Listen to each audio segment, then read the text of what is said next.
All right, everyone. Welcome to the seventh quote unquote Nate watching audio, basically a fan commentary. Um, all the other ones, the first six I did with chat enabled. This is the first one I'm doing with chat disabled because as great as some of the contributions in chat were, and I appreciate everyone that showed up to watch the movies with me.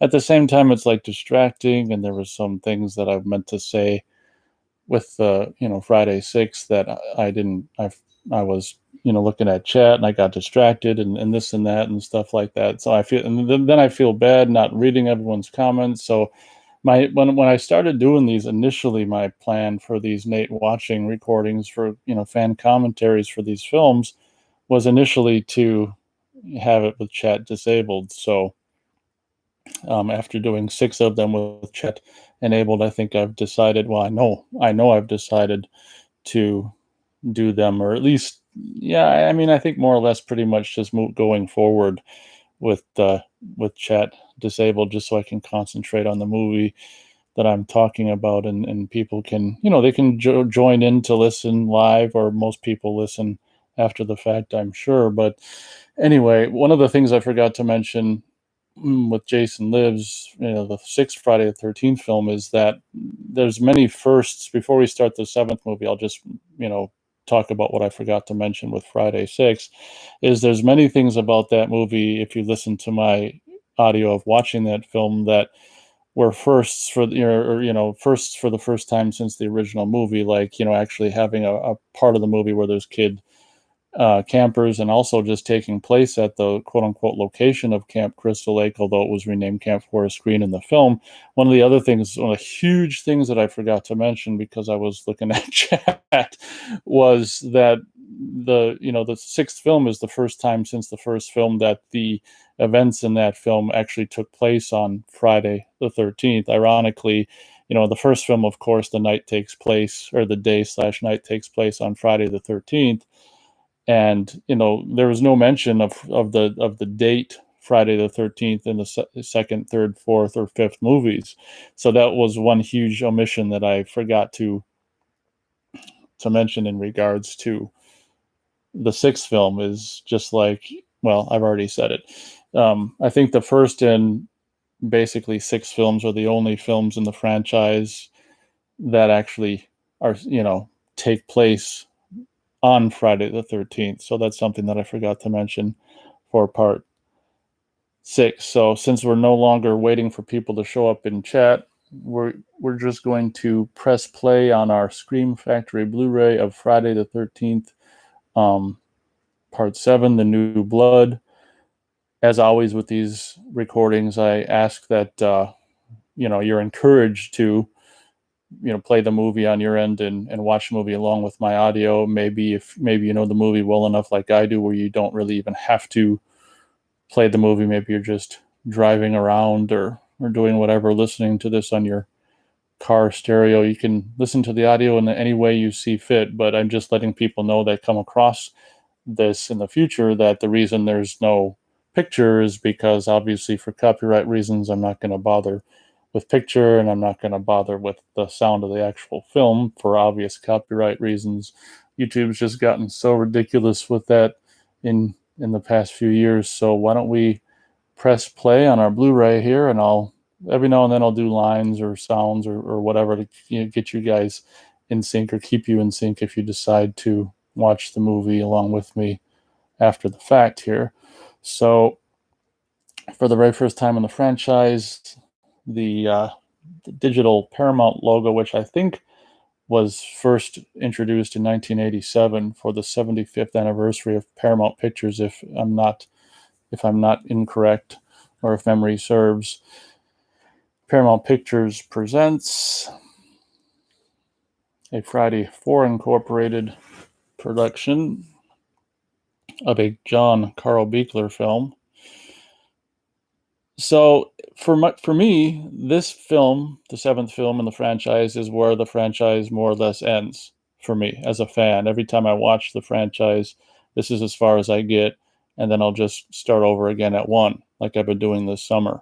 And I think it was really cool, the fact that, just like with Final Chapter, the part 7, which in my for in my fan mind of this franchise is the final film. So how cool is it to have a little bit of a recap of some of the films that we've seen in the franchise thus far? And it was just recently brought to my attention, I don't know if it was last year or I don't know when the hell it was, that actually Walt Gorney, I don't know if it's confirmed or not, I think it is confirmed, that Walt Gorney, the guy who played Crazy Ralph in the first two films, actually is the guy who is doing this voiceover for this recap, or recap of some of the films.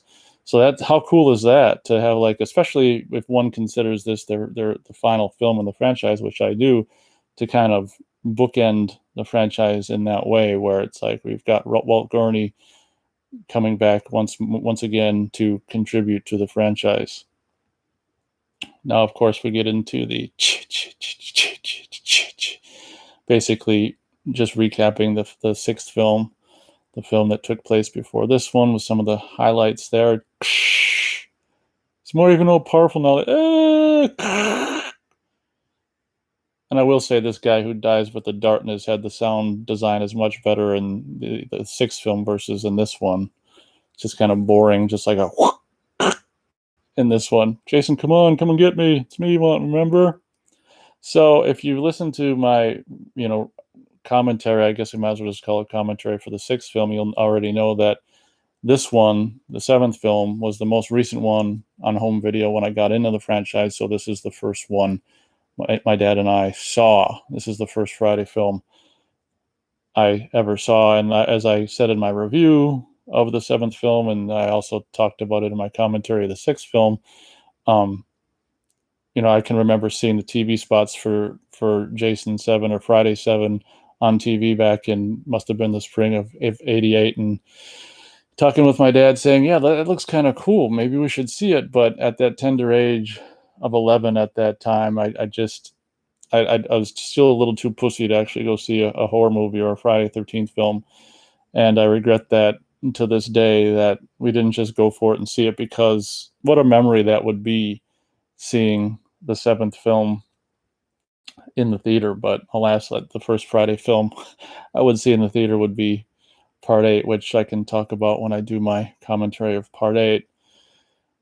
So we've got that very cool hockey mask cracking down, breaking in half in that awesome way that the title kind of, is red and just kind of is coming at the screen and forming, and then just goes past the screen.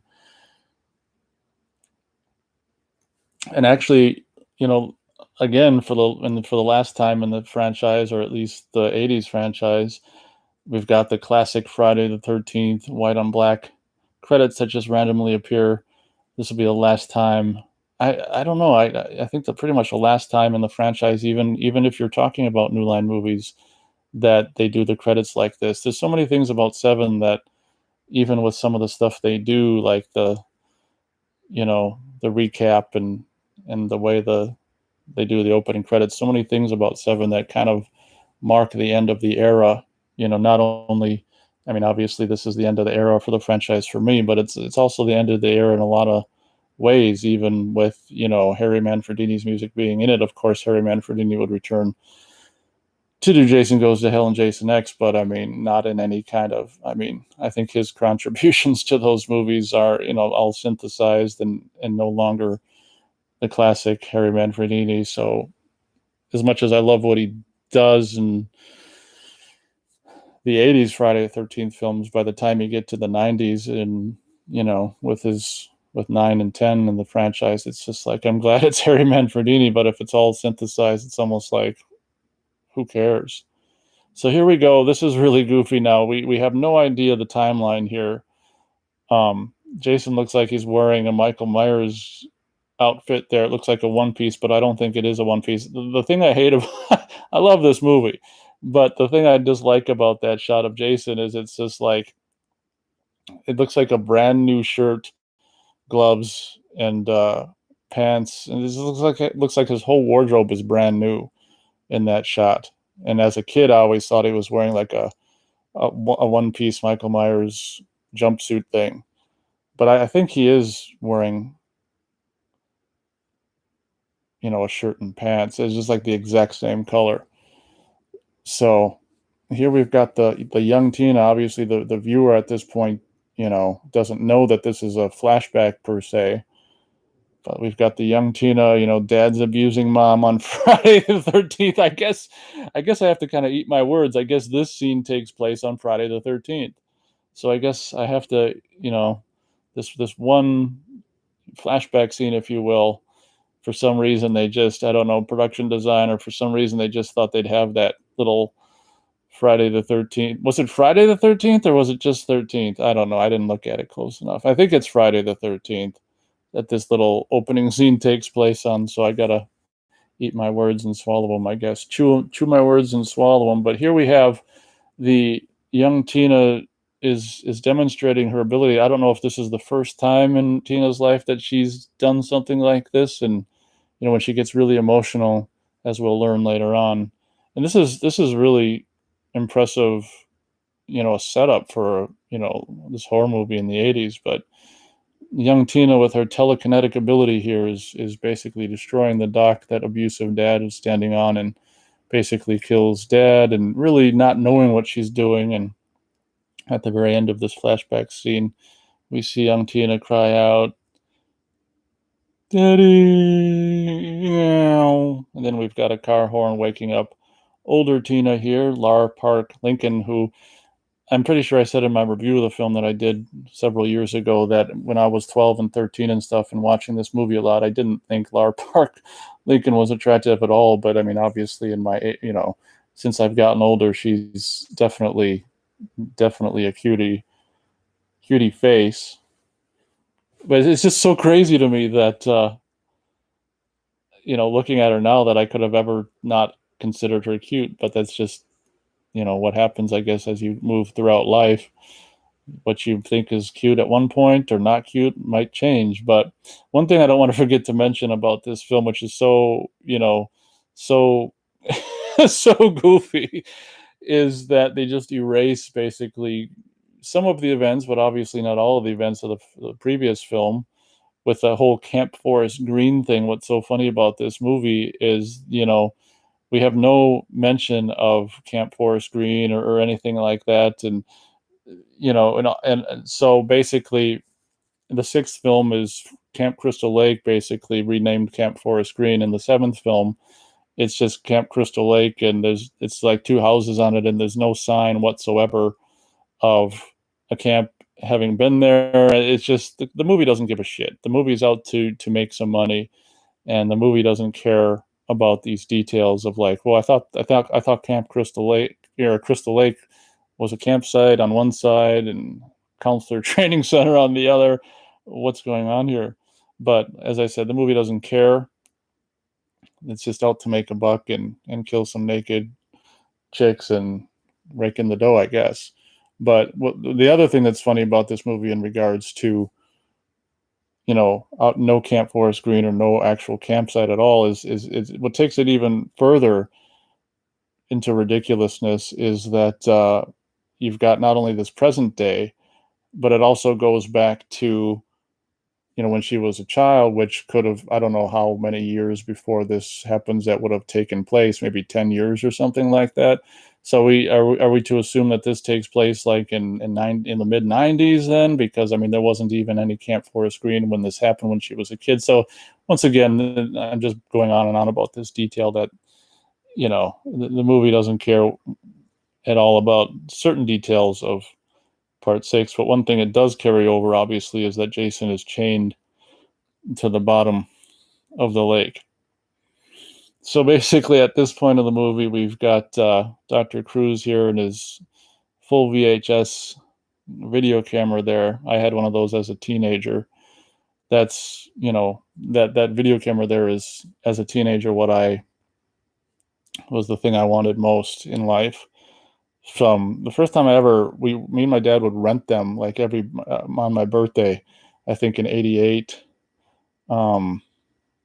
87, 88. I don't remember how it worked, but for a couple birthdays, we were actually able to rent one of those full VHS camcorders. And from like being 11 or 10 or 11 or whatever, that age and on, the thing I wanted more than anything was one of those full size VHS video cameras to shoot, home movies and just movies and with and stuff like that. I don't think I'd end up getting one until 1993. I imagine I would have saved up my own money.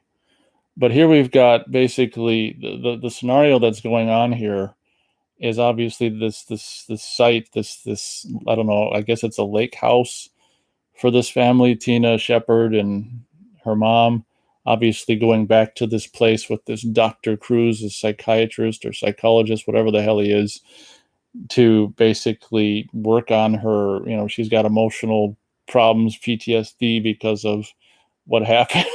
I'm just laughing at him getting angry because you're lying to me. And he's just trying to get a reaction out of her. But, Tina and her mom think they're going there because this guy wants to help her with PTSD or whatever's going on. But we know he's going there because he's more interested in her telekinetic ability than helping her. And I don't know what he actually expects to gain from exploiting her telekinetic ability. Like what's the end game? Like if he can make her telekineticisize things, what's he going to gain by that? Like, is he going to have her build him a house with her telekinesis? Like, there's really no mention of, what he aims to do with exploiting her telekinetic ability. Okay, we'll get you in sync here. That's bullshit. The matches go up. And here there's probably some guy below camera just puffing a cigarette there as Cruz says, I missed the opportunity, but he said, I rest my case. There's a blue van.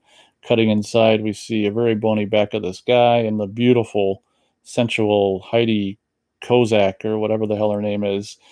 Why are we sleeping in the van? Who says we're sleeping?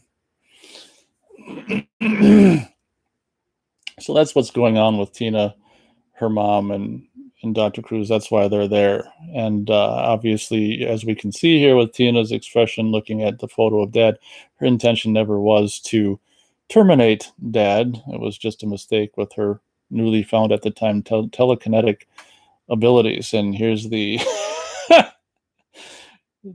Dr. Cruz. And just like with the third film, there seems to be this production design underlying locomotive theme going with the set design for the Shepherd's house or cabin or whatever you want to call it. I don't know if her dad was supposed to have been a locomotive, rail enthusiast or something, but you've got that big, huge, like dusty train on the desk, and I think there's one on the windowsill or whatever, and just kind of throughout the maybe the study or his study room or whatever, it's a little bit of like locomotive enthusiasm stuff. So Tina goes out on the dock here, has a little bit of a flashback, which is kind of goofy, of the scene we saw just minutes ago. But we rigged up this huge, collapsing dock, so we might as well show it again. So this is kind of interesting. We've had the main star of the movie versus Jason, more or less for the last three films, was Tommy Jarvis, a guy. So now, I completely agree with this. We've done three movies with the star, the guy versus Jason is a guy, or is a guy. So let's change it up, and we'll have Jason versus a cute girl. I'm completely fine with that. So, and we have a very wonderfully contrived thing that happens here, which of course is that Tina uses her telekinetic.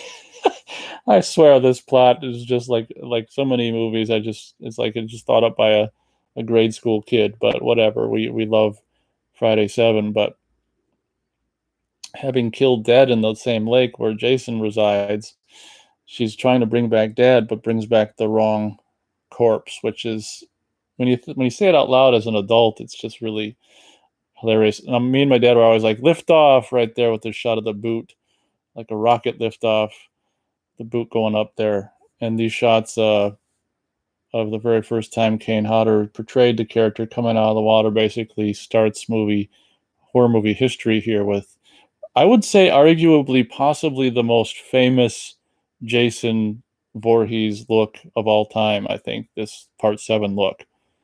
The Part 7 look of Jason is beyond is beyond classic. So now Tina, instead of bringing her dad to life, brings Jason to life and faints, sees him come out of the water, not her dad, but Jason. And now she's describing that she saw some man come out of the lake, and Cruz thinks he's just nuts. How could I have ever thought that she wasn't cute? It's just, it's when I'm looking at her now, it's just, how did I ever think that at 12 or 13 years old? But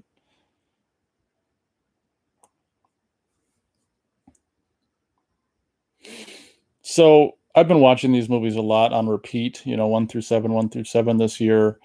And having seen 7 like 2 or 3 times so far this year, one thing that I was really aware of is, God, it's got a lot of characters in it. And they really shuffle a lot of characters and a lot of goings on. Not to say it's a competently, wonderfully written script, but, you know, I was just realizing that this year watching it on repeat.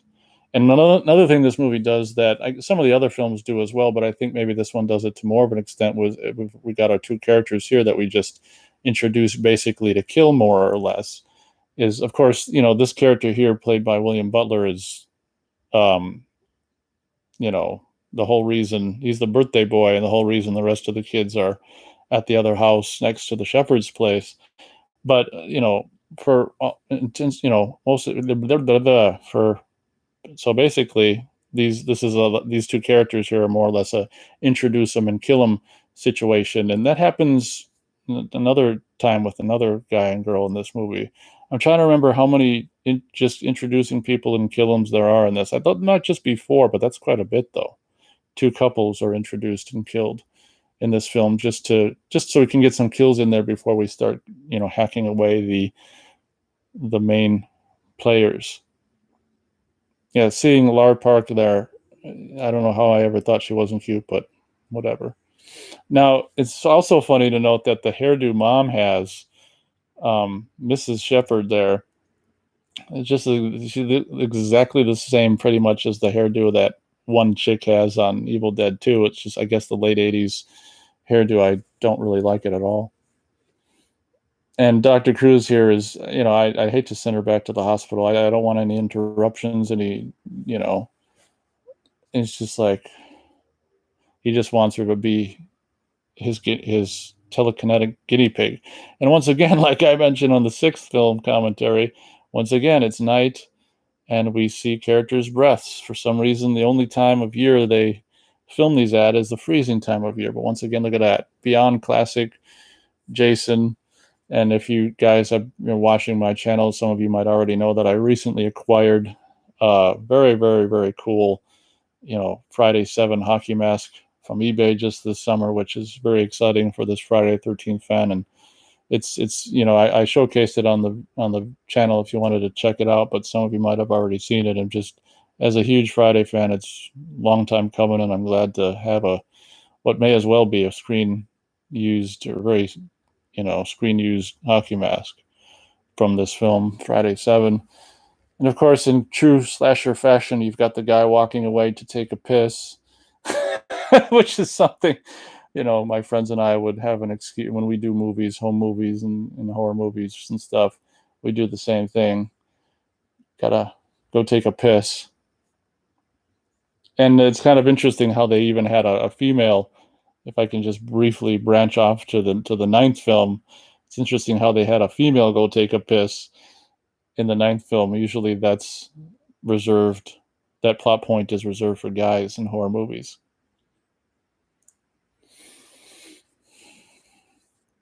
And I'm pretty sure this Jane, Jane here, is the first victim of Kane Hodder's Jason Voorhees, as he kills her with the tent spike and tent spikes her to the tree and pulls the spike out to now chase Michael. And once again, if you listen to all the other Friday fan commentaries I've done where I've already talked about this, the classic walking Jason, but this film I think shows it in the most ridiculous way yet, where it shows people running, camera running with them, Jason walking, camera walking with him. So it's almost like a Naked Gun or okay, sink you up there. It's almost like a Naked Gun or a parody situation, and my dad and I would laugh at that as well. You know, where it's like victim running, Jason walking, victim running, Jason walking, but they never get away from Jason. Now, I'd say, unlike the sixth film, which I think is very well conceived and executed, I think as much as I love this movie and it has a special place in my heart because it's like the first Friday movie I saw and I grew up with it and stuff, I think to call this movie any kind of work of any kind of great art or anything would not be a correct statement. It's more or less I mean, John Buechler, I love what he did with it and I love the movie, but I mean, it is kind of just like, let's face it, just the sixth film did really good. Let's get a seventh film out there situation. And I don't know what I was trying to say. But once again, here, this is what I mean. We're introducing all these characters now, and it's quite a bit of characters, really. And I just realized that this year watching it on repeat is these little micro, these characters and their micro desires and wants as Elizabeth, whatever the hell her last name is, looks on lustily at the pothead guy.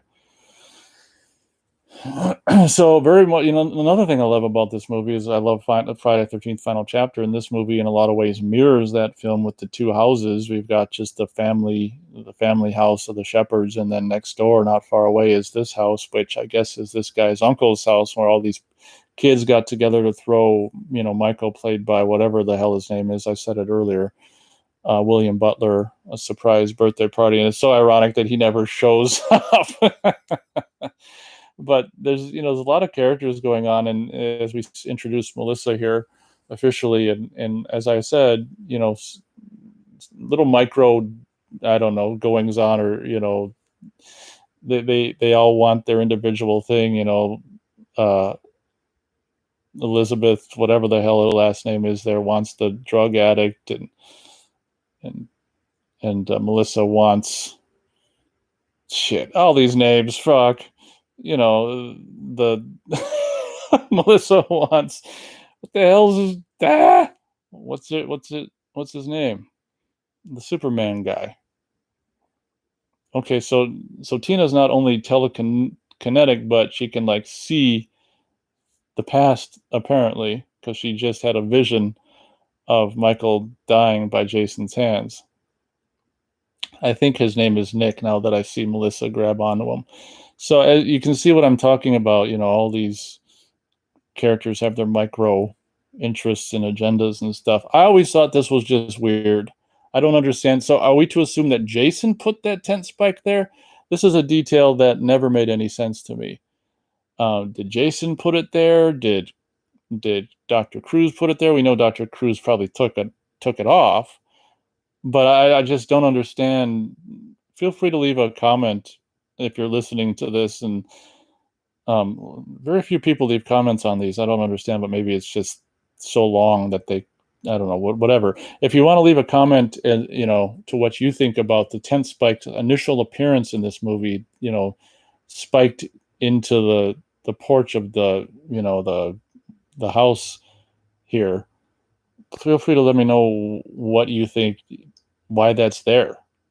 Did Jason put that there? And obviously here, Dr. Cruz was somewhat surprised that what she said was correct, but he's obviously, we'll find out later, he's removed it. The thing that's so pathetic is there's a hole for it right there. So, I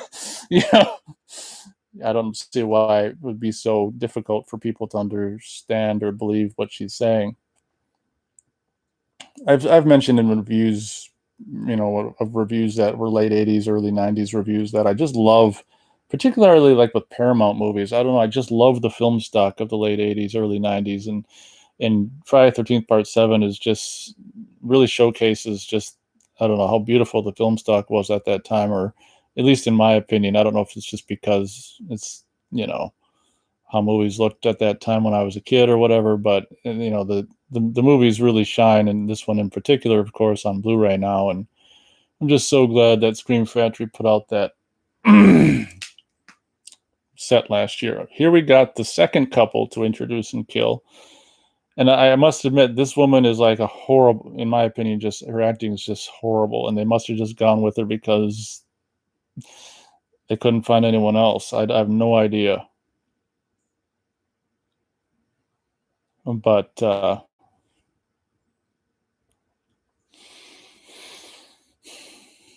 acting sucks. So basically, this guy goes out into the woods to get some wood with the machete. This is obviously where Jason gets his machete for this film. Does Jason even use? Oh, okay. He slices the tent open with the machete, but I can't remember if he actually kills anyone with the machete in this movie. I want to say he doesn't. I always thought that that was a great cut, kind of a jump scare, and it's funny how it gets me every time I watch it. I mean, it doesn't startle me, but every time I watch it, I'm like, God, that's a good jump scare cut. Him just standing there and cutting to the machete coming down, chopping wood, I think really works good. And even it's in its MPAA edited form here, I think this kill is pretty cool. Fuck, I don't have any weapons yet. My tent spike is now in the hands of Dr. Cruz. I'm just going to use my goddamn hand to kill this guy and just crack his neck. That's very cool. And now that I've got a machete, I love the detail of his bloody hand there comes down to grab the machete. Now here is this is a shot from Final Chapter. I talked about it in my commentary for Final Chapter. That shot is Rob's tent from Friday the 13th Final Chapter. That's one of the lines from the TV spot my dad and I saw. Come on, you big hunk of a man, come and get me. And him cutting through the tent. It kind of almost made the movie look like a comedy. And that's why we were contemplating seeing it.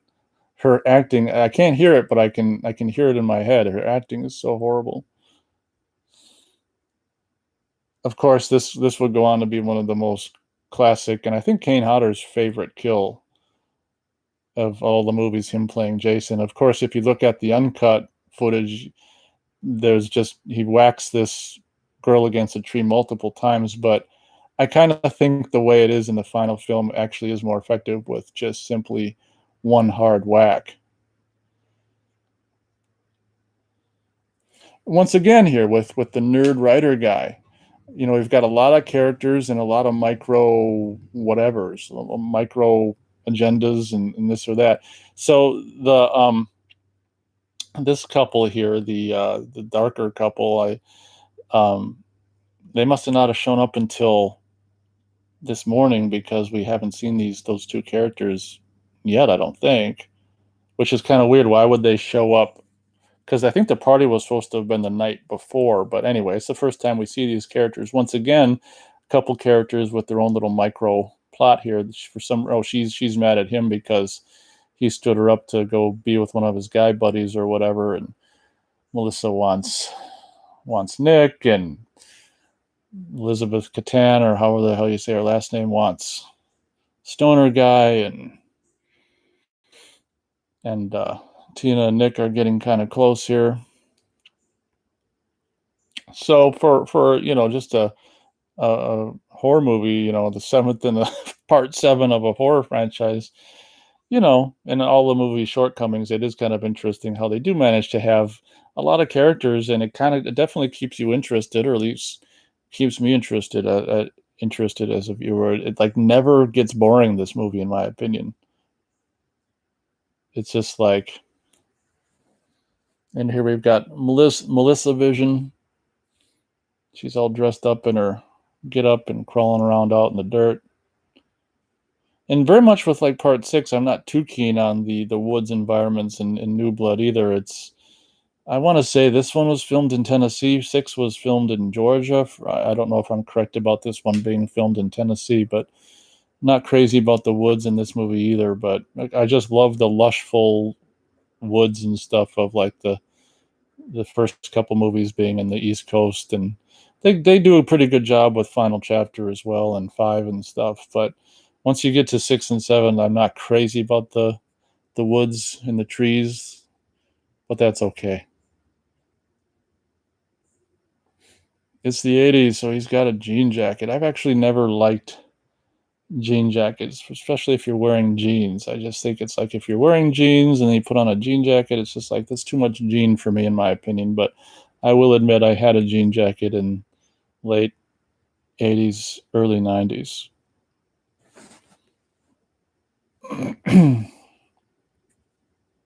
So here's Nick wooing Tina here. If you look at some deleted scenes, there was much more resistance from Tina's character to Nick initially. It's so funny when you look at some deleted scenes how you just like, God, why did some of them are like, why'd they ever film them in the first place? It just seems so out of place. So now Tina's move has improved since she got a smooch from the resident Studley Superman guy by the name of, what's his name? Nick.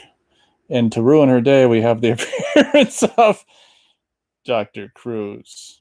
And I don't never understood why Mom adjusts Tina's hair there. Now, just like with Evil Dead, never have a movie or a scene where a character has to put on a shirt or a jacket or something, because it could result in this. If you look at her, she's having a hard time, and even walking through this shot, she's having a hard time. Oh, she got it right there. She got it, the sleeve, her arm in the other sleeve there. But sometimes it doesn't always work out. This is where we find out why that one chick is mad at the other chick, and it's really important stuff, critical to the movie's plot. Pothead. I'll never understand what it is about movies and characters in open button-down shirts. I was going to mention it with the last film, but I'm like, fuck it. But I mean, it's just like, I just never understood, why movies do it all the time. I guess, because people, like me, I just go around in a frickin' sweatpants and a t-shirt. Like, people in reality, they just dress boringly. And so why not just have people dress boringly in movies? But I guess when you're making movies, you want to have people be visually interesting. Who knows? I'm more of realism. Like, if I'm going to do a movie, I don't want to have it realistic, and not everyone in the world wears an open button-down shirt.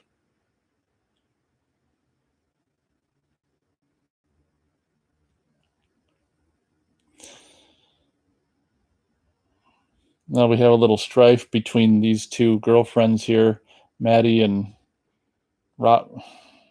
Is her name Robin? I don't fucking. It's hard to know all these characters. It's funny how she's already on the couch with that guy. That's a little quick, editorially. Is this the way they're in the jackets at mental hospital? I said that a little soon. Look at all those National Geographics on the shelf. This bit is really cool, what they do for the movie and making these pearls just break apart like that in a very John Woo-ish slow motion close up of them breaking. It was actually a cool gimmick.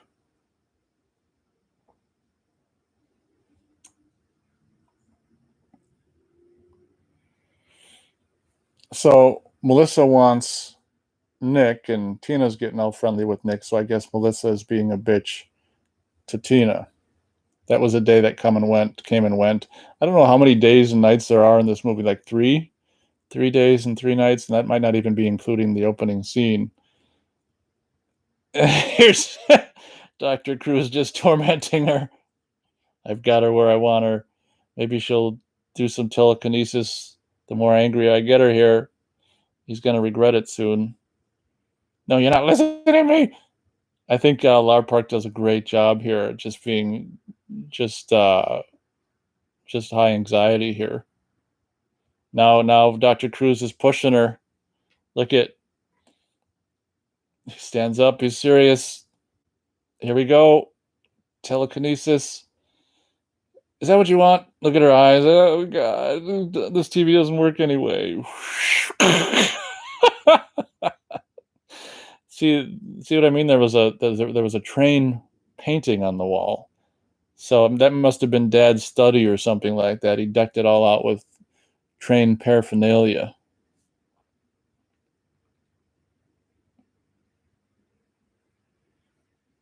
Yeah, I'm looking at Lar Park there, and once again, I'm just wondering how I thought she wasn't cute when I was a kid. This dates the movie a little bit. He's gonna pull out pictures of, pull out his wallet and with pictures in it. Of course, nowadays these would be on someone's phone, but the good old days when they actually had pictures in their wallet.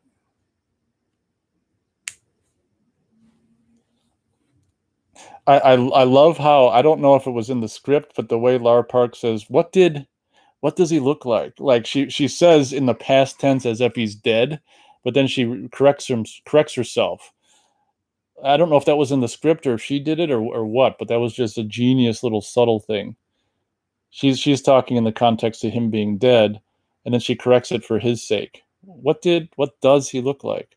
Now this is just, I wish whatever the hell her name is here. God, so many names to keep track of. I wish this character would have been wearing this outfit, these Daisy Dukes and this little shirt for longer in the movie, because I wish I could remember her fucking name. I said it earlier. She looks rather striking in that outfit. Of course, as it comes off, I'm not going to complain either. I'm going to go for a swim. Heidi Kozak or something like that. You know, people never have difficult first names to pronounce. It's always a last name. That guy's sweater is hilarious, hanging over his shoulders. That's the rich guy with the bony back. Now, if you've seen the deleted gore scenes, you know how much this scene was. Well, probably every kill was pretty much butchered, but you know how much this scene was butchered. I'm just gonna crawl away. Whack. But sometimes, sometimes it's still effective, even though you don't have to see blood spewing and stuff. It still doesn't mean it's not effective. And this is one of the reasons why I hate Freddy versus Jason the movie, is because they say Jason's afraid of water in that movie. If you look at, let's see here. Yeah, so basically, the fourth, sixth, and seventh movies, he just, on his own accord or whatever, just basically goes in the water himself to kill people. So Jason is not afraid of water. And I missed that line opportunity. It's King Tut rises from the tomb. So we've got this other couple. We've got the Robin getting all, cozy, close and cozy with the pothead, which makes Maddie jealous and want to go do some touch-up work. These two on the stairs look like they're getting together a little bit. Maybe she's gonna forgive him. She loves him. Squid face. I'm gonna sync us up with a punch in the armpit. Bam! Oh shit! I was a little late. I don't know. It'd be interesting to know how many people who actually listen to this after the fact actually watch it with the movie, or do you just listen to it on your way to and from work?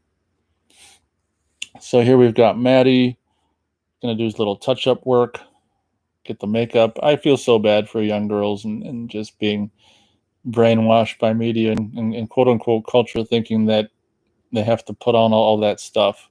I mean, you've got some extremely beautiful women in the world that put all that stuff on their face, and it's just like they don't even need it.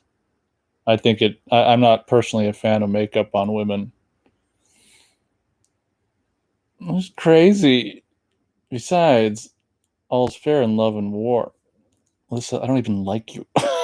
Like, has nothing to do with it. I don't know. I know. Star Mummy.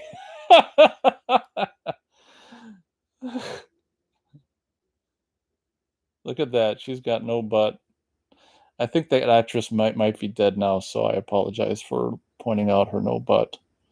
But people can say whatever they want about me when I'm dead, or even when I'm alive, for that matter.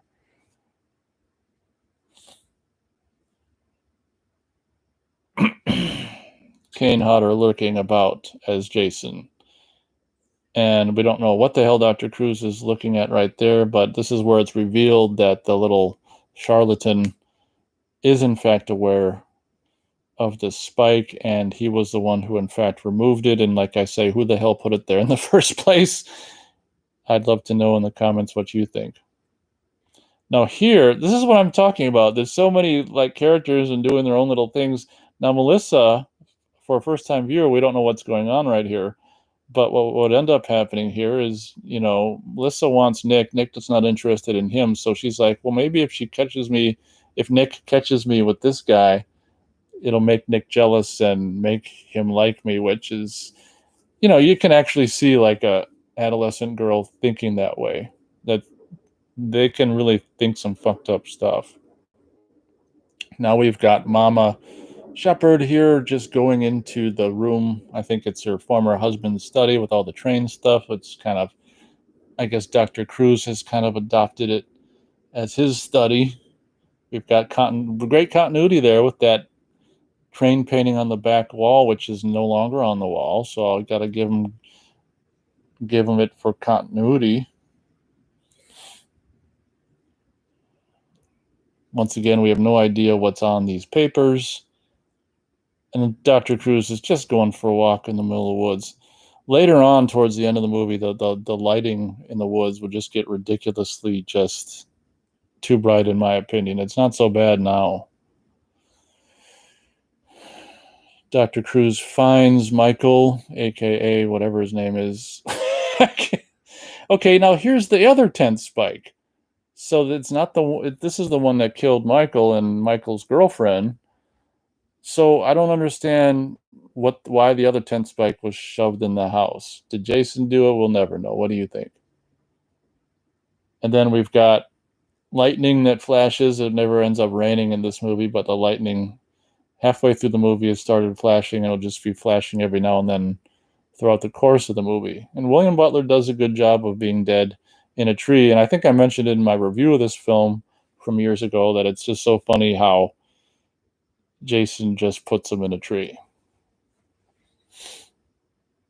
Now this actress has to actually deal with some props here. VHS tape, pop-up player. How do we, okay, yep, she's got it right. Put it down.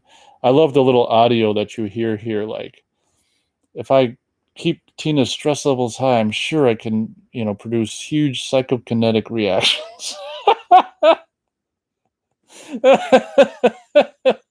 Like, once again, what is he hoping to achieve with those huge psychokinetic reactions? Like, can he make money off that psychokinetic reactions? Like, you can't take them to the bank and deposit them. I just don't know what his plan with.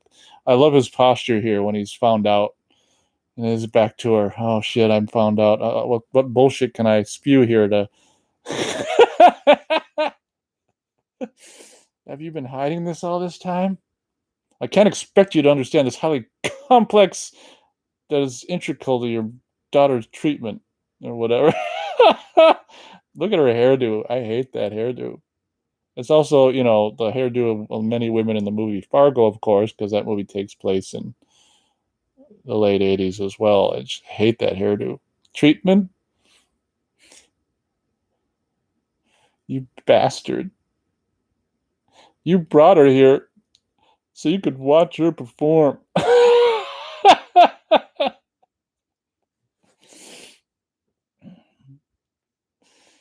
Oh my god. I love how even though he's been found out here, he's not really even worried because he's confident that he's the doctor. Whatever, what he says goes. Um, that's kind of just a creepy aspect of this character. I'm gonna have to commit her, and that Tina hears that.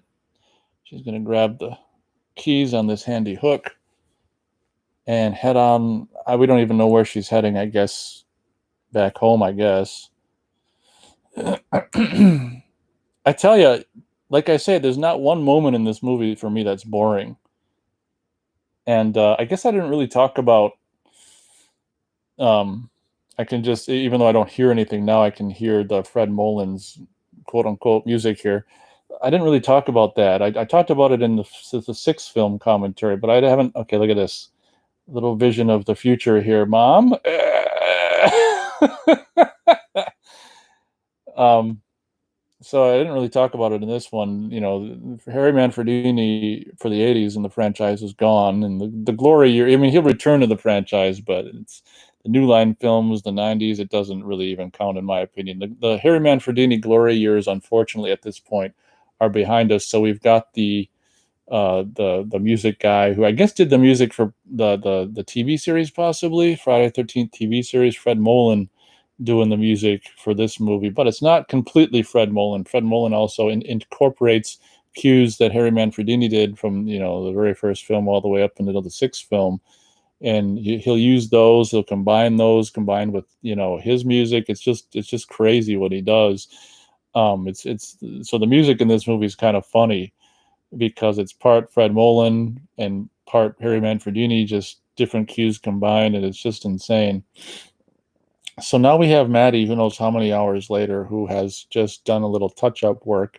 And I just think it's so hilarious. I think I mentioned this in my review of the movie from years ago, that she gets herself all dolled up, and then it's like written, but once again by a grade school kid.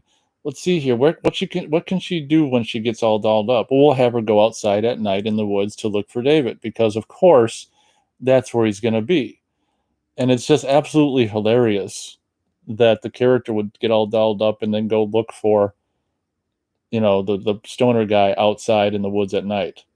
But that's why we love these movies.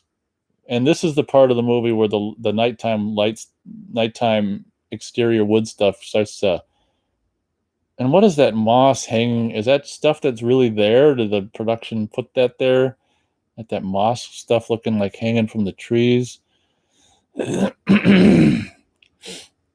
No, it's funny because I don't know exactly what version it is. It might be the DVD that came out.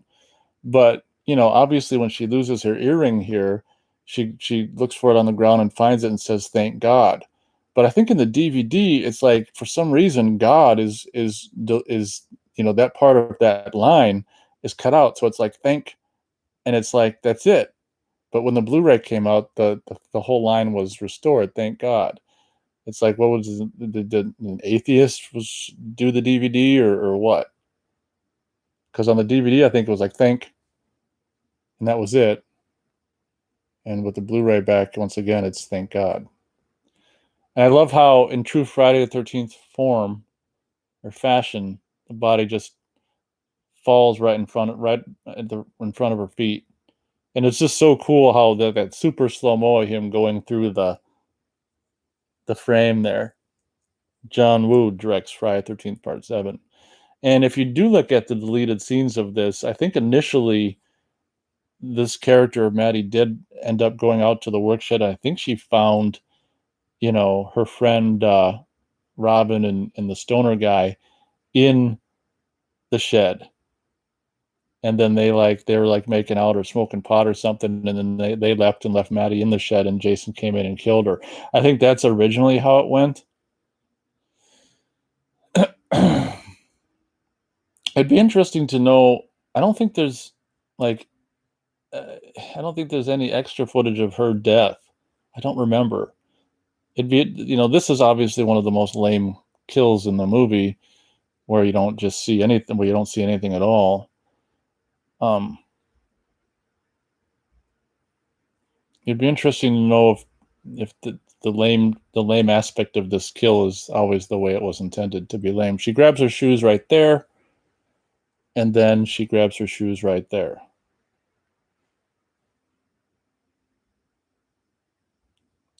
This is kind of funny. This kill here, where one hand comes through to hold her, punch the other hand through with the weapon to hack her. I mean, you gotta love that look of Jason, though. Holy Hannah! And I'm still waiting for the NECA Part 7 Jason. Now here I'm going to do her scream. Ah!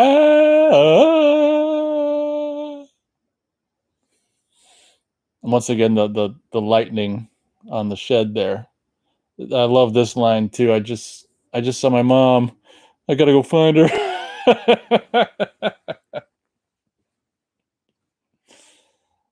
Volvo, boxy but good. If you've ever seen Crazy People. Now my dad, as well as I, laughed at this part once when we watched this movie. I'll tell you. I'll just tell you which part. Wait! Don't go! Don't leave!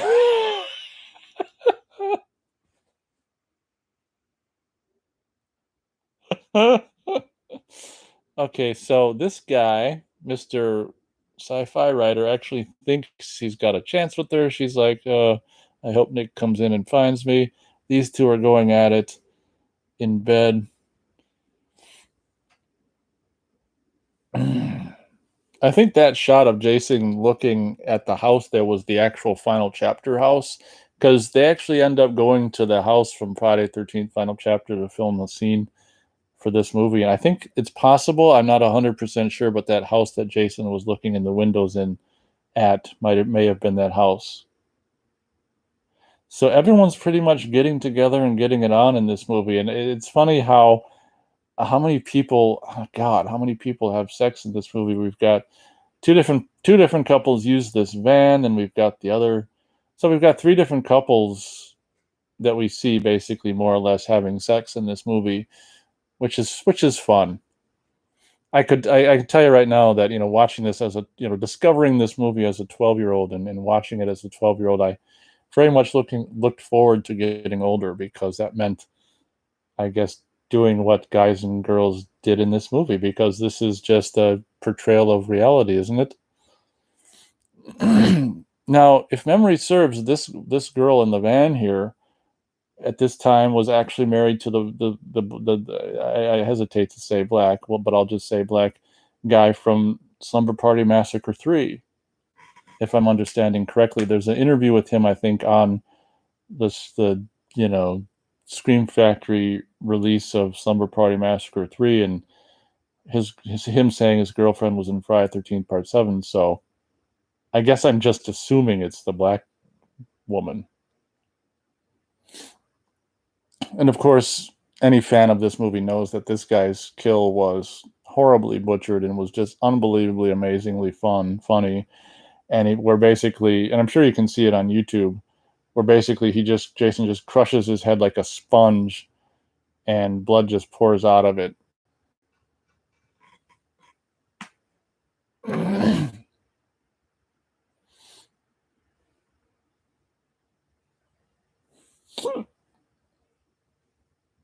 Oh man, it just occurred to me right now that, I don't think, I don't remember. It's possible they did include it, but maybe they didn't include it. With the NECA Friday 7 Jason figure, do they include this party horn? Because it is a weapon. And how much do you love this? A horn in the eye, and when he jams it in the eye, it makes a little toot. That's just classic. I have to relook at the figure. I've got pictures of it. I have to look and see if it includes the horn. If it doesn't, that's kind of an oversight.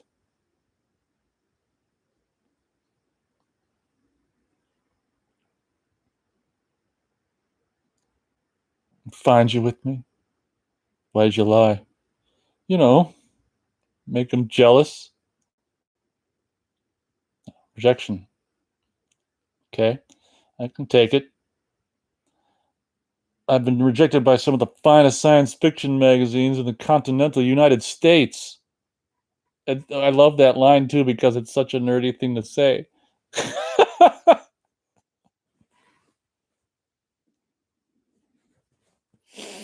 I'm back to Pothead and Elizabeth, or what's her character's name?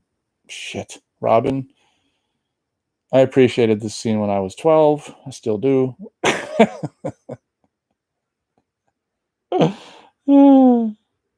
Let me look at the exterior of this house here. This again might be the. Yeah, that looks. No, that doesn't look like. I don't think that's the final chapter house. That looks like fake log cabin siding. I don't know. What do I know?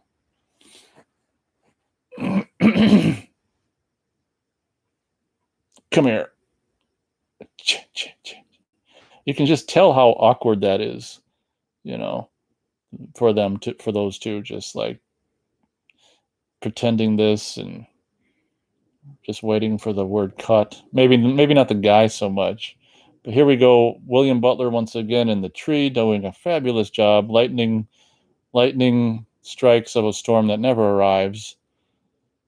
The lightning in this movie is just used as, I don't know, mood enhancing whatever.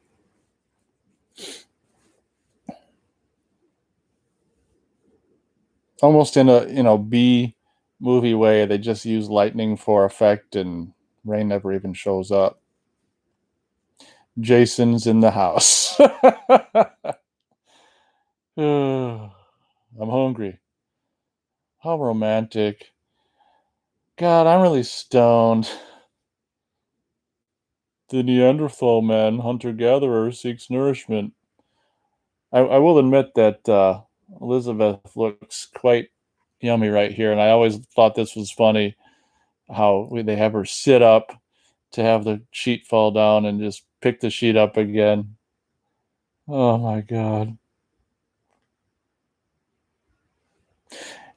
I don't know if it's so much now, but God, the 2018, I just recently got the Blu-ray of Silent Night, Deadly Night Part 2, and that came out in 2018, I think. And she looked good. She still looked good in 2018. So Elizabeth has really aged well.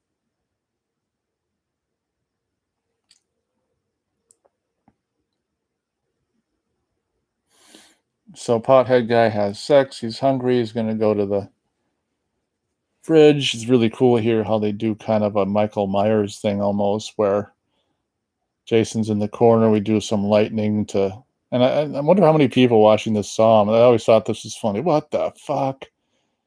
It's like some girl on her cycle went to the fridge in the middle of the night without underwear on. Oh shit. Oh god.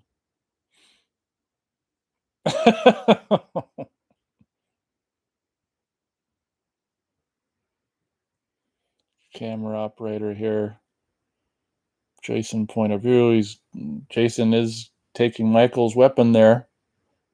I love how he says Maddie here. It's kind of weird. Maddie? How great is that Jason look though in this movie? So Nick and Tina come back to the Shepherd house here. Uh,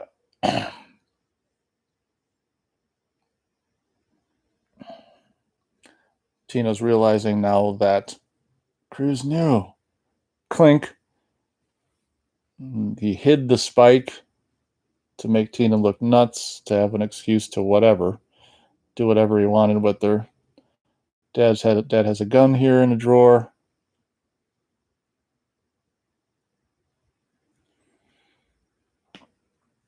And this is kind of cool. I guess the filmmakers figured that we gotta have Tina at some point know about the Jason in this movie. So we've got some of the old classic clippings. But here's the question: why? Oh, I guess because they live at Crystal Lake. I was going to say, why would her dad have these clippings? But I guess if you live at Crystal Lake, you might be more interested to keep the clippings because you live there. And I guess one would presume that for this movie's purpose, that the camp has since been torn down and now they just live on Crystal Lake. So I guess it makes sense if that's the case why you'd have those clippings. Tina's going telekinetic nuts there. Clink. Happy birthday, Michael, you son of a bitch, or whatever. No, for a while I never understood what he was using here that made the sounds, but basically in the late 80s they sold these things, and we had this one I think he's got there to just put batteries in, and you just press on, and there's just like 4 or 5 buttons that just do there's one was we had two of them. One was called Roadway Equalizer, and the other one was called Pocket Terminator. And they were these little devices you put AA batteries in just to make machine gun sounds or rocket launcher sounds. And he had one of them. We had two of them, and one of which was the same size as the one he had. So he was probably using either the Roadway Equalizer or the Pocket Terminator. I can't remember which. I'd have to look online and see which one's which. But we had them both at one point. I hope I still have it. But if anyone's younger and wondering what the hell he's doing there, one of the gifts for Michael must have been one of those sound making devices that you had an on switch, and like I say, I think 4 buttons: rocket launcher, machine gun, who knows what else. I'm tempted now to look on YouTube and see what noises they make. I thought it was funny and realistic how Michael birthday boy never showed up, so he's just down there going through the gifts and gets it in the neck. And the personal, who doesn't love the personal penis enlarger? I do think that they don't make it necessarily clear that it's a magnifying glass, necessarily clear enough. But oh my God, Elizabeth, don't put okay, go ahead, put it on, cover them up if you must. Now I don't know if this is the part of the movie. This might be the part of the movie here, and all the way through her death that is filmed in the final chapter house, which I guess a lot of movies and possibly TV were filmed there. There was a scene from the Schwarzenegger film Eraser film there as well. But this stuff is probably in that house. But I know that, when she goes, because her death was originally different. I think she originally died in the bed that they screwed in, but they changed it later on because it looked like crap. You can see a shadow of a crew member there on the wall moving.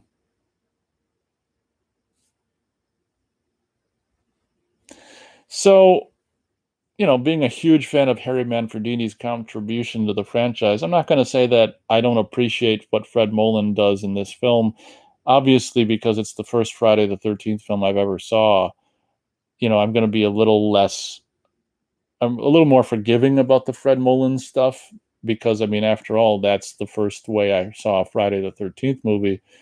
So, I mean, to me, the Fred Molan stuff only really gets a pass just because I grew up with it. I mean, if I didn't grow up with the Fred Molan stuff, it'd be really nothing to speak of. Although I do like the opening, what he does with the opening credits, and just the boom, boom, boom, boom, boom, boom, dun, dun, dun, dun, dun. That's a really stupid thing, but you know what I'm saying. The opening credits, Fred Molan.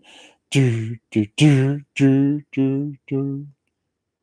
You can see the boom guy in the reflection of the window there.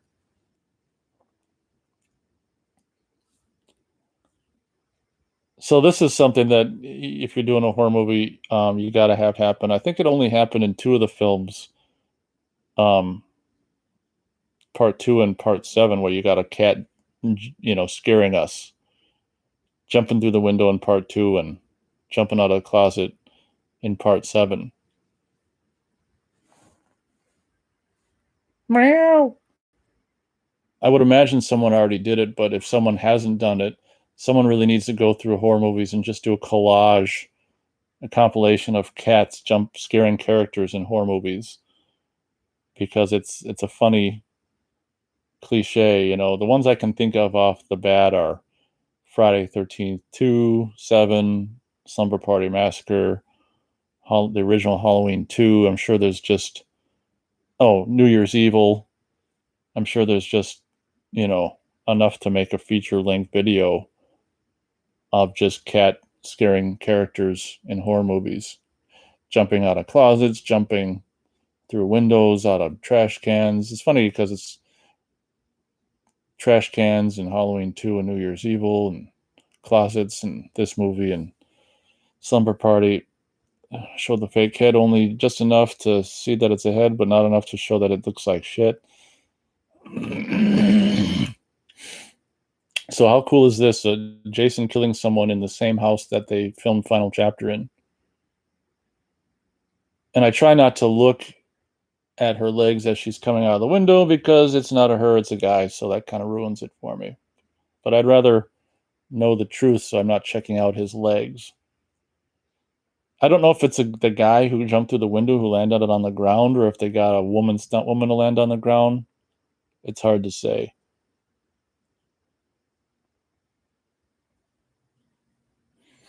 So it's kind of funny because Tina says, I'll be right here, but I think she ends up leaving and kind of lies to Nick here. I think Lara Park does a great job at just being just so anxious and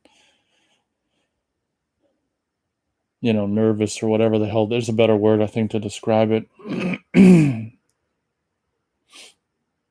Obviously, this movie, being coming after part 6, uses a lot of Harry Manfredini's cues from part 6, which is understandable. I'm pretty sure there's a part 6 cue happening right now or just then. This is what I mean. Look at the, if you're watching the movie with me, look at how bright it is and how like horrible the lighting is here. It's just like, oh my God. And they don't even bother to have it be like, a bluish tint. It's just light colored light, just not even coming necessarily from a high spot like the moon would be. Just just a few feet off the ground. You're a fucking coward. Give me that key. I know that this little weapon comes with the NECA Friday 7 Jason. Once again, running victims, walking Jason, running victims, walking Jason, running victims. I'm doing this to keep you in sync. Walking Jason, running victims. It's not as bad as part 8 will be, though, when Jason just teleports instantly from here to there. Now, Jason kind of does that here. He just comes out of nowhere. I'm going to use Mom as the shield.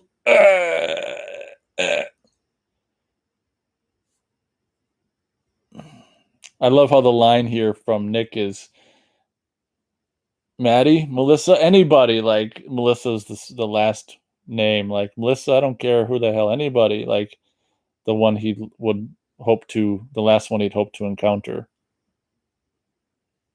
This is a cue from Jason Lives here as we see this body, the horns, and then here I want to say it's also as he runs away, music from Jason Lives. It's like the din, din, din, din. I can't do it. But when he gets into Tina's house, it's like din, din, din, din, which of course is a play on that classic piece of music, I think, that was in The Shining. Dun, dun, dun, dun, dun. Now, this, I think I mentioned this in my review I did of this film years ago. I don't understand what the fuck Melissa is doing in the Shepherd house. It makes no sense to me at all. It's like she's just raiding the fridge. Jesus Christ. Why? And it took me a long time. I didn't even realize this until just years ago that, she's just walking around nonchalantly in someone else's house right now in the middle of the night. And there's no explanation for why she's even there. But it's the seventh film in the Friday 13th franchise. They don't really care. They've already, if you're seeing this movie, they already got your money. So who the fuck cares? Yeah, look at how bright that light is. Oh, there, just Dr. Cruz with blood. Come with me. Your mom's back at the house. Come on.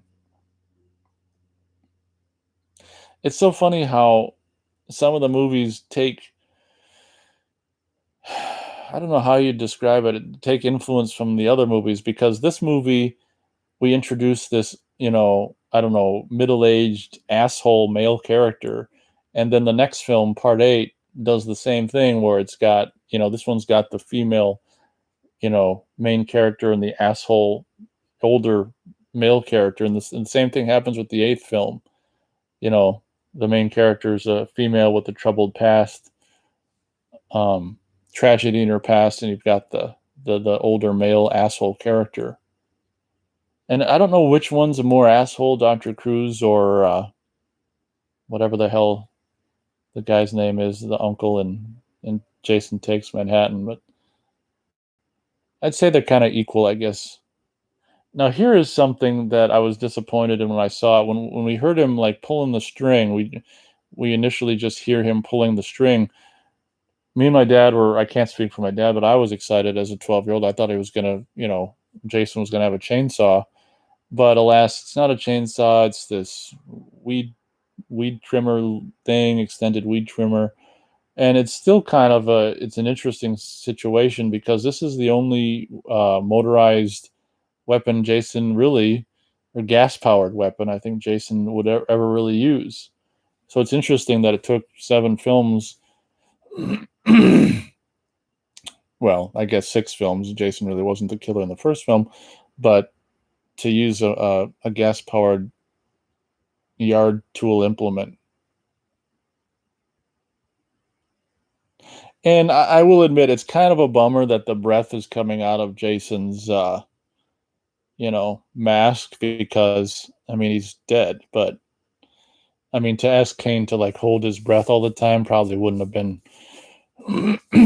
polite. If I was making this, I probably would have asked him to hold his breath because it's just, I mean, I guess, I don't know. If it's an undead walking corpse, why has he got breath? But that's just a little gripe. So unfortunately, as we find out here, Tina's premonition about Mother was true.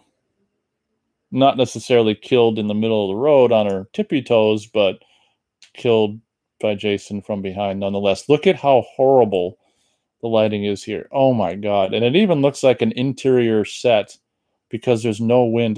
Part of me wonders if it is an interior set. I mean, look at the lighting here. Is this an interior set? Oh, happy birthday. No, I think this is a double. I don't think that's actually whatever her name is. I can never remember. Here's some details: slit throat, nails and wrist, and just True Friday. This is the second time the same corpse came down to scare a victim, just all roped up. He's just got some rope attached to him. Now this is pretty epic. Ding, ding, ding. Jason. Yeah, I mean, look at how freaking cool that outfit is. There's some fan and like a fan of this film that used to go to conventions or whatever that had such a great outfit, a great Part Seven outfit that you'd think it's Kane Hodder from Seven. I've seen videos on YouTube of this guy, and it's just brilliant, perfect, like a perfect Part Seven outfit. I mean, how cool! I always thought it'd be funny if you went to, maybe not funny. You don't want to get hurt or something for real, but or shot by someone who's freaked out. But if that guy had gone to like campgrounds and walked around, and it's just to get reactions or something, in that super duper Part Seven costume.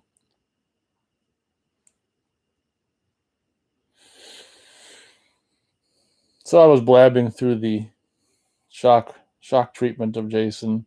Now it's funny that puddle right there looks like Crystal Lake looked in the sixth film, Camp Crystal Mud Lake, Camp Mud Lake. He definitely does a good job of being still. He's not breathing there. Shush, shush, shush, shush, shush, shush, shush.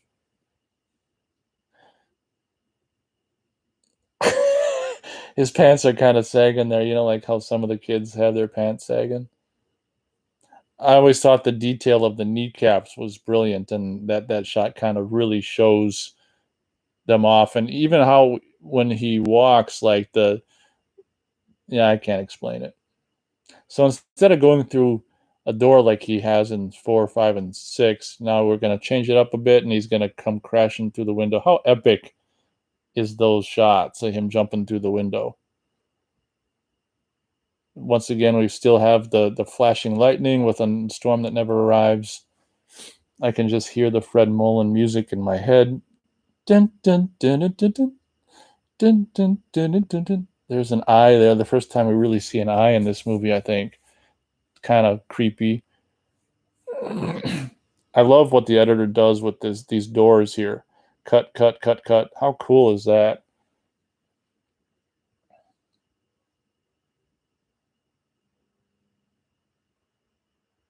And Jason's mad.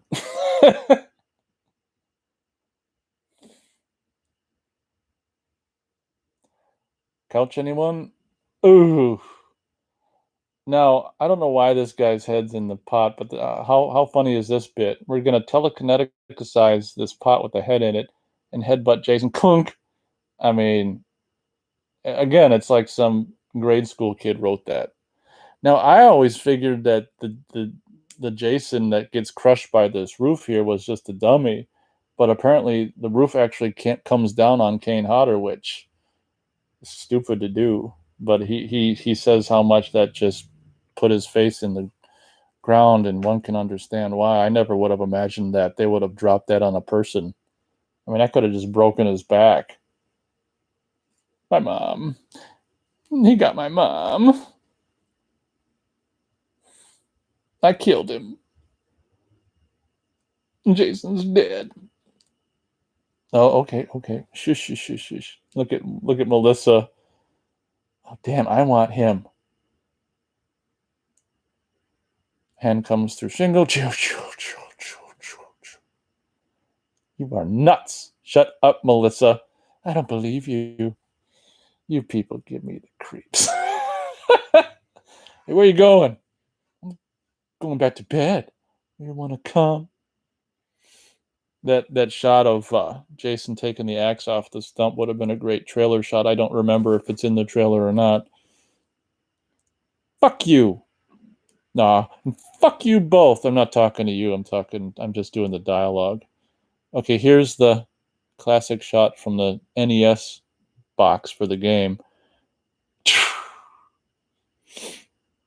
And yes, that the kill is definitely better in the uncut form. They have this. I don't know how they did it, like a collapsible axe head or something that looks like it kind of collapses when it enters the face or something, or approaches the face.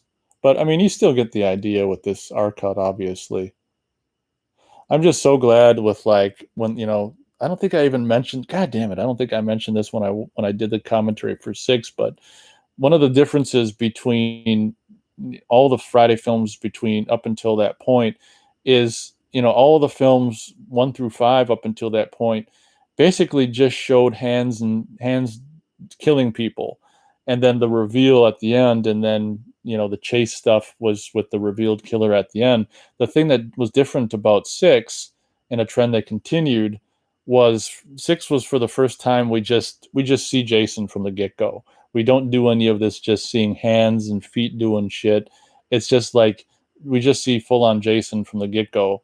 And that was something that I forgot to mention about part six, but I'm doing it here now, is they continue that from the rest of the franchise on. And I really like that. I mean, it's not that I don't like the not showing Jason until the end stuff. I love the earlier films as well, but just from a standpoint of, you know, if you watch the movies for the character of Jason, which I did when I was a kid, it's just like obviously it's cooler to see more of the character of Jason, especially if he has a cool look like he does in 6 and 7, to see him throughout the whole movie instead of just having him revealed at the end and seeing him for the last 15 minutes. So here we go. The mask splits in half to reveal goofy face Jason underneath. But that's another thing I forgot to mention for six, is that six begins the trend which would continue on for at least 6, 7, and 8. Obviously, you can't really say that for Jason Goes to Hell, but it would continue in Jason X as well, where you obviously know who's doing it. There's no mystery about it. The first 5 films kind of played it like, ooh, these hands and implements and stuff just happening, and almost played it like a mystery or something. I thought that was kind of goofy about the fourth film, and there's like, it's not a mystery. Why are we, of course sometimes in some of the kills in final chapter, the mask will come into the shot or whatever, but anyway, you get my point.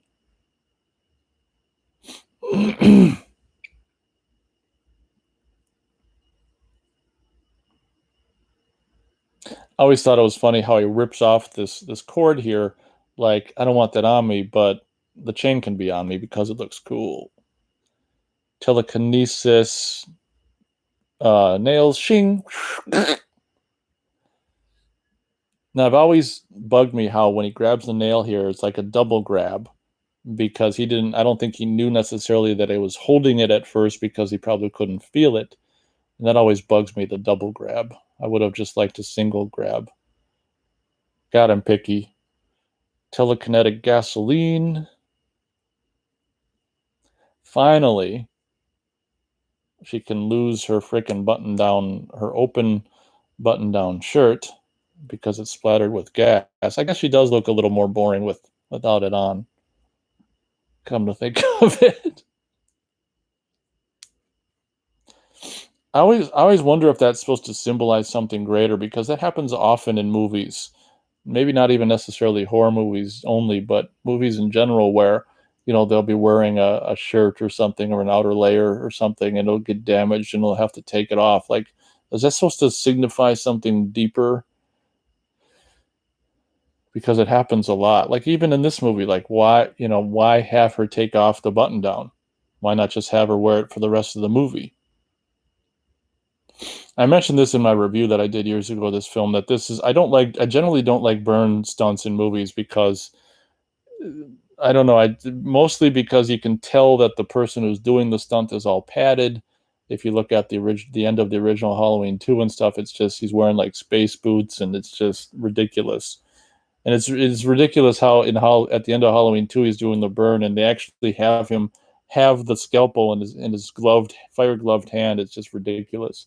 But the burn stunt in Friday 13th Part 7 is I don't like them, but if I were to pick a favorite, I think it's my favorite, and the most confident burn stunt I've ever seen, because the character of it's Kane Hodder, the guy who's playing Jason throughout the whole movie, doing the stunt. But not only that, but during the burn, he physically looks exactly the same as he does throughout the whole movie up until this point. So it's one of the best burns in those regards, in my opinion. And how fucking amazing is it that Kane Hodder was badly burned doing that botched stunt for the newspaper woman or whatever it was, and that after that happened, and having that being such a huge impact on his life, the fact that he would go on to do burns after that, is, to me, is just amazing. And of course, everyone knows that if you've got a fire in the basement, the house will blow up into little toothpicks. Look at this, Jason. Look, that's a pretty cool looking, a little short lived for my taste. Another picky thing, I guess I'm being a little picky here. Ideally, Jason should be just smoking. Like, every part of him right now should just be smoking. If they could have somehow figured out how to have him just smoking right now, that would have been awesome. I think there's a couple chemicals that if you combine them together or something, they just smoke or something. I'm sure they could have pulled it off. Jason should just be smoking right now, but maybe that would have been too comical looking. It's hard to say. So if you don't know, you probably do if you're listening to this, but originally when they filmed this dad character came out with makeup on his face that made him look like a character from Evil Dead 2. And I agree with the reshoot to have him not look like that, because you just kind of wonder who the hell that was that way. So I agree with the reshoot of having normal dad come out. Either way you slice it, that's kind of lame what happens where dad comes out to pull Jason back down. But it kind of bookends the ridiculous aspect of this movie by having her kill her dad in the leg. Jason is already dead in the leg. She tries to bring dad back, brings back Jason. So maybe, that's, I guess that kind of works if you want to look at it in those terms, like, oh, well, she actually brought dad back to life this time, and it actually it did actually save her life, or both of their lives. So I guess it worked. Look at the mullet on that guy. Oh my God, it's the late 80s. Clunk.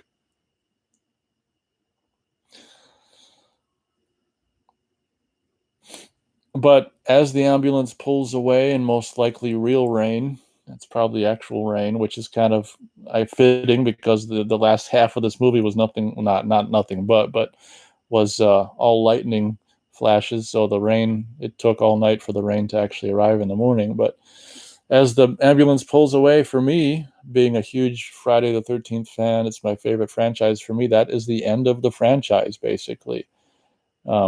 After I do 7, I generally, as I said, go back to the first film and start them all over again. But I was originally just going to do the first 7 movies with these Nate watching things on YouTube, but I have decided, since the 8th film is the last one in the 80s, and the glory years of the Paramount franchise in the 80s and stuff, that it'll be interesting I've decided that I'll, in the coming days or whenever I get around to it, I'll do Jason Takes Manhattan just to be just for the completism aspect of doing the '80s Friday the 13th films. It'll be interesting to see what I have to say about it. I'm sure I'll be able to think of something to say about it. Um, Probably a lot of complaining about it and stuff, but it'll be interesting. So I'm I saw a couple people show up at one point. There were a couple people, and I think this doing this without the chat is probably the best way to do it because um, I'm just not distracted and all my attention's on the screen and stuff. So I think this is probably how I'll do this moving forward. When I first started doing these, there were pretty decent amount of people showed up the first couple movies, and I felt bad not reading all the chat. And as I kept doing them, into four and especially five and then six, less and less people. I think only one person showed up to talk the movie for five, and no one showed up to talk about the movie for six. So that was kind of what really made my decision to just turn off chat and just so I can just concentrate um,